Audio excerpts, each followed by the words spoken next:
Demons are associated with sinful behavior, misery, suffering, and death.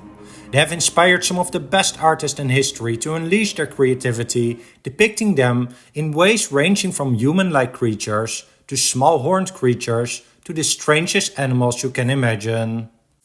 Let's start by better understanding what demons are. Last week's video was about how Satan or the devil is depicted in art history, and one common interpretation of a demon is that it is one of the helpers of the devil. Simply said, there's only one Satan or one devil with a capital D, which is the main evil spirit in a religion, mythology or folktale. But when talking about a demon, there are multiple demons in these contexts, and they are embodying evil. For example, if you follow the popular story that Satan is a fallen angel, the other fallen angels are his helpers or followers, and they can be called demons. It may be a bit confusing, but in practice these demons are also referred to as devils. And when they are referred to as devils, they are considered helpers, minions or subordinates of the principal devil. Like how Hieronymus Bosch painted scenes in hell where there are multiple bizarre and scary figures tormenting the people who have ended up in hell. They are helpers of Satan. But these supernatural demons have also been depicted in many settings on Earth. Here's another painting by Bosch showing how Death is entering a room with an arrow in his hand. The man on the bed is dying, and an angel tries to save him by pointing at the light coming from the crucifix. However, there are also multiple demons present who offer him money and try to convince the man that earthly possessions are the most important thing in the world. Of course, this is an allegorical scene where people are warned to put their religion above earthly possessions. And that brings us to the other interpretation of demons, and perhaps the most common one, which is that they are spirits who can take control of our body. They are like psychological powers tempting us to do evil things. In the extreme case, someone can be possessed by a demon, and a ritual known as exorcism is needed to evict the demon or demons from someone's body, as you can see in this biblical scene where Jesus heals two people who are possessed by demons. There are many stories in which one or more demons play a role, and some of them have been captured by artists. For example, here's a story of Tobias and the angel, where the angel Raphael helps him to kill a demon, as you can see in this painting from around 1660, in which Jan Steen captured the demon as a medium-sized monstrous creature.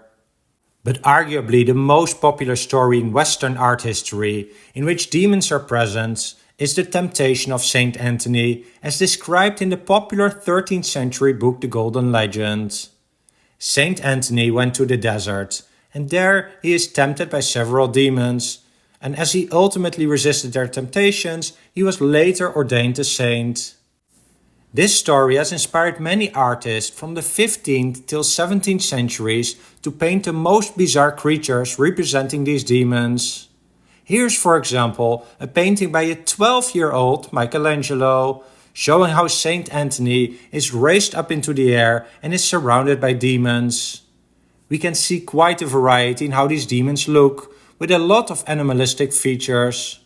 Some have wings, several have horns on their heads, they have a lot of teeth, and some have fish-like features, something that Michelangelo had seen at his local fish market. And they come in different colors. And if you think that this looks bizarre, have a look at this version of the story painted around 1650 by the Flemish artist Joost van Kraasbeek. Saint Anthony is seated against a tree, but he has a hard time concentrating on reading the Bible, as he is surrounded by a very creative and bizarre mix of human-like demons, animal-like demons, and some are really a mix of human and animal features. Notice how these demons are much smaller than Saint Anthony, something that we can also see in this version by a follower of Hieronymus Bosch.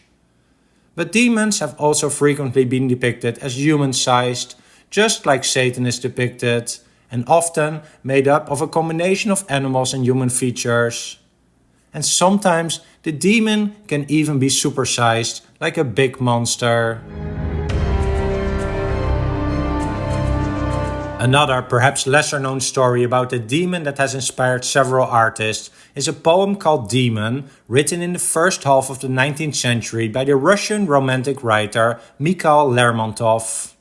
This painting by Konstantin Makovsky is entitled Tamara and the Demon, referring to the two principal characters in Lermontov's poem. The poem deals with a fallen angel called a demon who is wandering the earth, and more specifically the Caucasus region. So this fallen angel does not refer to Satan, but to one of the other fallen angels, and as you will see in the artworks I will show here, he is depicted very much like we saw some famous depictions of Satan in last week's video. That is, a human being with wings, and in many cases he is quite good looking. The demon is full of hatred and he dislikes the things he sees on earth. But then one day he sees Tamara, the daughter of a Caucasian chief. She is about to get married to the Lord of Sinodal. She is so pure and lovely that even the demon cannot hate her. He falls in love with her. The demon decides to tempt Tamara's husband and he dies on his journey to the wedding. Tamara is filled with grief, but then the demon appears in her dreams and he promises her a love that is not of this earth. Tamara gets scared and fears she is in the power of an evil spirit. She asks her father to send her to a convent to become a nun. But the demon appears in all her dreams and eventually wins her over. He finally comes over to meet her in person in the convent. He expresses his passionate love for her and promises to give her what she has never dreamt of. But things will not work out as Tamara dies at their first kiss. She is brought by an angel to heaven, where God has already forgiven her because she loved and suffered.